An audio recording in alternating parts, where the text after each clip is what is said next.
It's getting a little bit cooler. The autumnal weather's coming, there's a bit of crispiness in the air.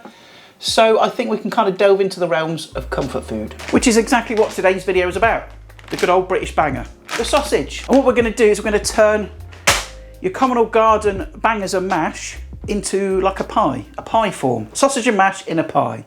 And for my friends over the pond in America, Australia, wherever you live, use whatever sausage you can get access to, right? Because if you can't get hold of good old British bangers, use your favourite sausage. It doesn't matter. There's not much else to say about it, really. If you love sausages, you love mashed potato, well, you're gonna love this. Your bangers. As you can see, I got mine from the butcher's. Look at the quality of these. Get out. Proper King Charles fingers there. Nice quality fat sausages. Try and aim for a minimum of 80% pork. You want like a nice fat meaty sausage. And all I'm gonna do is just separate them up, because they come in like a link. There you go. The first thing we need to do is brown them. I'm going to add a little splash of oil. You don't need a lot, just a splash. It's just going to get them going, really. And I'm going to get the hob onto a sort of medium heat and get those sausages in the pan. And spend a good 10 minutes getting some nice colour on the sausages. Be careful not to burn them though. You want a nice rich mahogany colour. You don't want them black. And whilst that's happening, you can peel and slice your onions. 2 onions might seem like a lot, but remember onions contain a lot of water, so they're going to reduce down quite considerably. So 2 is going to be fine, 2 sort of medium sized. And once you've got that really nice colour on those sausages, you get them out onto a plate. And I've turned the heat down nice and low to like 2. And you see all this stuff in here? Throw it straight in the bin. Just kidding, don't do that. That's flavour in there, keep it in. And then on that nice low heat, in with your onions. And nice and gently we're going to caramelise these onions. But make sure that heat is not too high. If it's too high, they're going to burn. They're going to scorch. That's not what we want to achieve. Don't let anybody tell you that caramelised onions take like 10, 15, 20 minutes. Alright, they don't. If anyone tells you that, they're professional liars from Team Bullshit. There's no real shortcut to this, you just got to give them time. You're talking like 45 minutes to an hour, maybe a bit longer. Low and slow is what you want. If it's too high, again, they're going to burn. You want the natural sugars to come out of the onions and they'll caramelise, reduce down, go delicious, sweet and caramelised.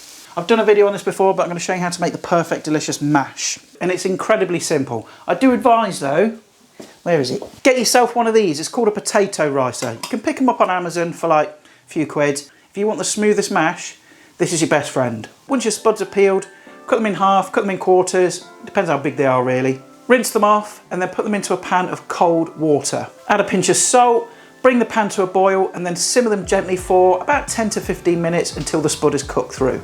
You can test that with like a knife, skewer, whatever. It should go in nice and easily with no resistance. Then you know the potato is cooked. Don't cook them for too long because they'll become waterlogged and like soggy. Drain them off into a sieve or colander and leave them for a couple of minutes so that excess steam evaporates. And then pass them through that ricer into a bowl. If you haven't got a ricer, use a potato masher, it's fine. Then add some white pepper, a bit more salt if it needs it, butter, and then some milk. Mix that all together till you've got a nice, perfect, lovely, delicious, creamy mash. For this, it doesn't matter if it goes cold. In fact, it's better. It's gonna be more stable and easier to work with.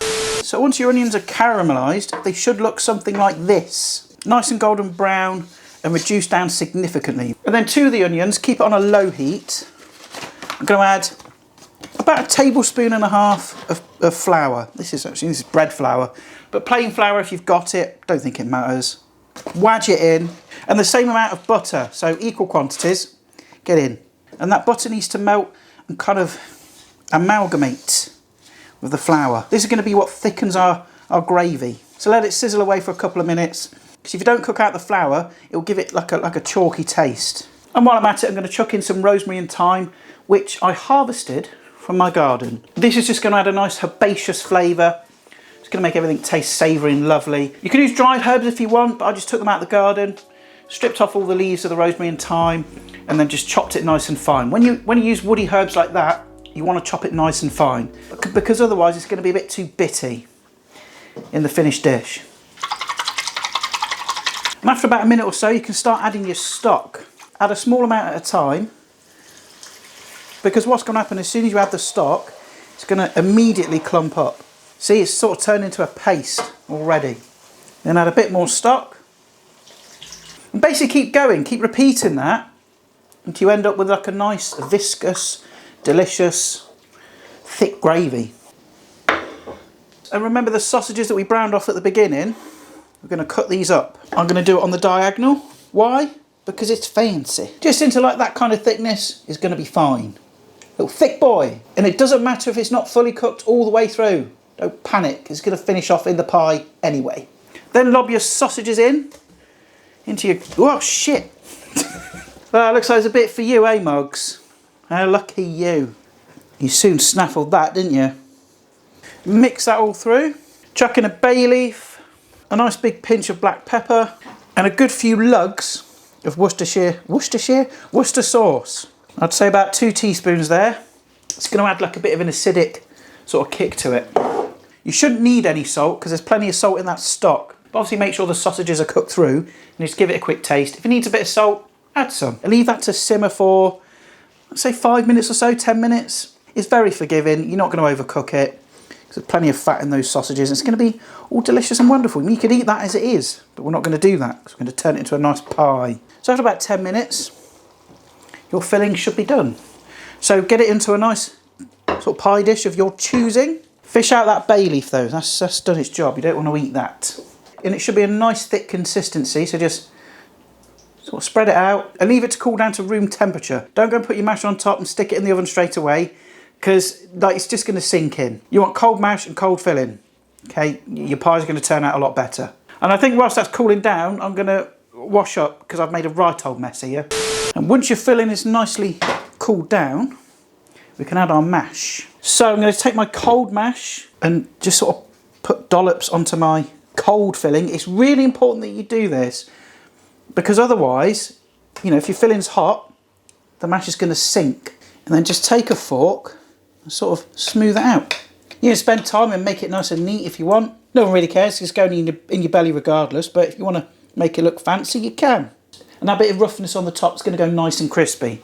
But we're not done yet, because I don't think it would be right and proper if we didn't add a metric fuck ton of cheese on the top. This is optional, but also mandatory. And then preheat your oven to 200 degrees Celsius, get it nice and hot, and then whack this bad boy in there for 20 to 30 minutes. Remember, everything's cooked, so you're just kind of warming everything through, and getting that mash and that cheese and nice and golden brown, nice and crispy on top, and then it's ready to go. Hot, hot, hot, hot, hot. And there it is, the finished sausage and mash pie. But look, you know, with things like this, leave it the hell alone for like 5-10 minutes. It's going to be hotter than the devil's arse crack. So if you tuck into that now, it will melt your bloody face off. So just leave it for like 5-10 minutes till it's cooled down a bit. And then it's ready to go. Serve that up with some like veggies on the side and you've got a fantastic, tasty, cheap meal.